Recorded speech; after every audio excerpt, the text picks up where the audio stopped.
是，谢谢小龙博士哦。针对现在中国大陆疫情的一个爆发的部分，做了非常多详细的一些分析，也引用非常多的一些数据跟资讯跟资料。那问题就来了，中国同样宣布在1月8号开始在边境全部放宽解封，大家就很好奇说，为什么他要这样子做呢？到底背后有没有什么样的一些目的？我们都很好奇。那中国的人民真的很感谢吗？他们到底怎么想？这部分是不是继续请教一下陈博士？中共就像主持人刚才讲的，宣布是在1月8号开放出国旅游，这件事非常奇怪。1月8号，那么就是大概就中国全国总体来看的话，新一波疫情进入了高峰了。那刚才我有讲，全中国感染率可能正在向半数人口感染的阶段爬升，而且越往后感染人口越多。那我前面讲过，这个疫情还有一个特点，就感染之后的恢复期会相当长，这就意味着说，很多目前并不发烧的感染者，其实仍然处在恢复期当中，仍然携带病毒。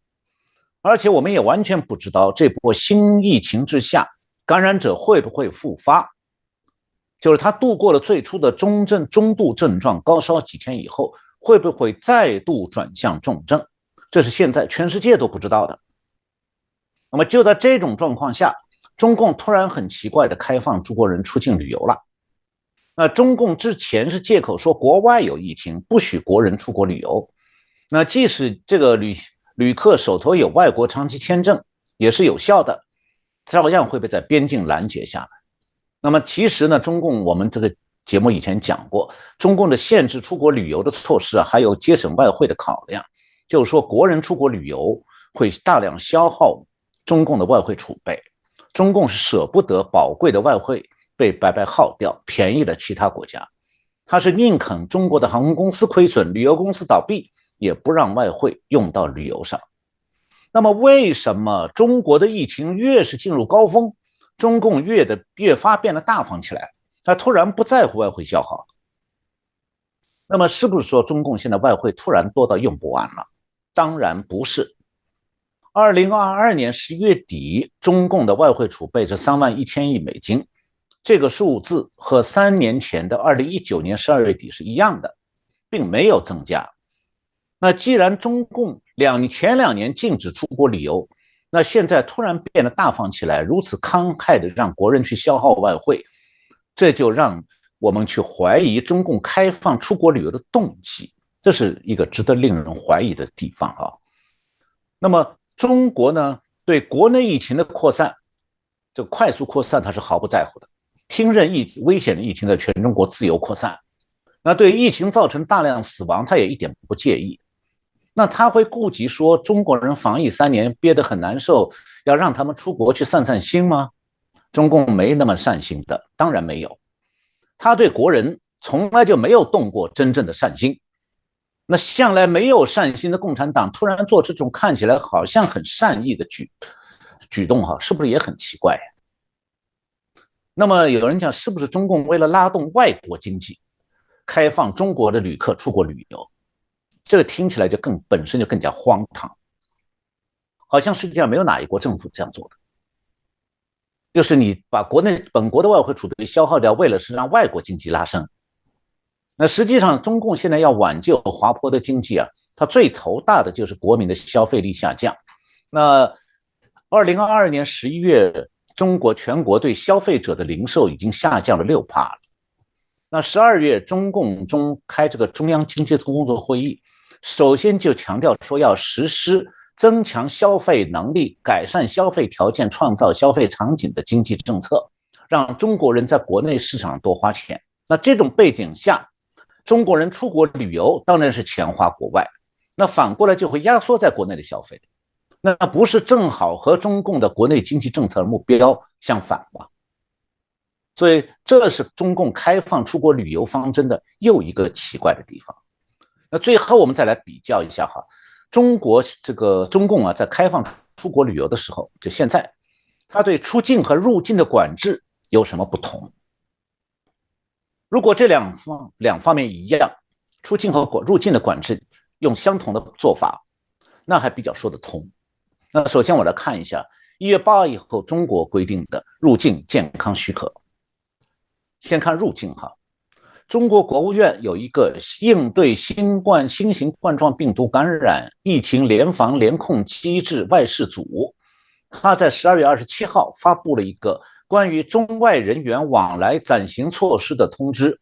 这个通知明确规定，从今年1月18号起，任何人从国外入境中国，必须在行前48小时做核酸检测，阴性才能入境。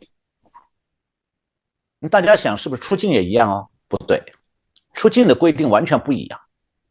他不需要提供48小时的核酸检测结果，他只要在手机上填一个健康申报表。那么我就到网上查到这个健康申报表，我也去填了一下，看看是什么内容。内容是这样的：过去14天你是否接触过感染病例？现在是否有症状？过去14天是否接受过核酸检测？也就是说，作为旅客，你只要自己填报一下，不需要提供任何证明就可以了。而且呢，中共设计这个表格的时候，忘掉了一个最重要的问题，问每个旅客：你过去14天自己是不是被感染过？这个问题他不问的。那这两者就入境和出境的规定放在一起对比，问题就来了。中国和世界上其他国家相比，此刻是哪个国家正在爆发超大规模的新疫情啊？答案是唯一的，中国。那中国如果要防止疫情输出到外国，最负责的做法就是，你和对中国边境的入境卫生管制一样啊，要求出境也做核酸检测。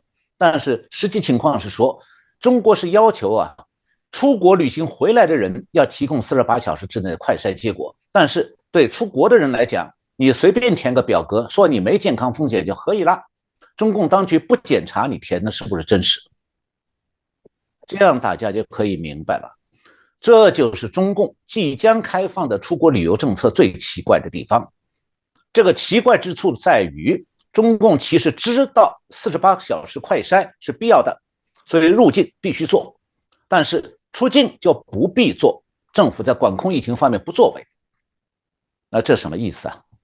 傻瓜都能明白，就是说中国感染的人要是出境旅游，中共当局放行，而且不承担任何责任。换句话讲，如果一个人身带病毒出境的时候不如实申报，导致外国人被传染，中共顶多把责任对他推到他个人身上，说是那个人填报不实嘛，不是政府故意放行。那实际上我们当然懂啊，中共是不想阻拦感染的人出国旅游。那么然后我们就需要问一个诛心的问题了：中共是何居心？答案蛮简单的，就是中国的疫情已经失控，中国经济受到冲击而处于弱势。那如果这个时候外国也开始大规模被中国的病毒感染，再度感染一次，爆发新一波危机，那情形就和武汉疫情的时候一样的，要倒霉一起再倒霉一次，全世界一起跟着中共倒霉。一句话，中共的居心就是说，嫁祸给外国，把外国都拖进新一波疫情当中。为此，中共不惜耗费宝贵的外汇，也要达到这个目的。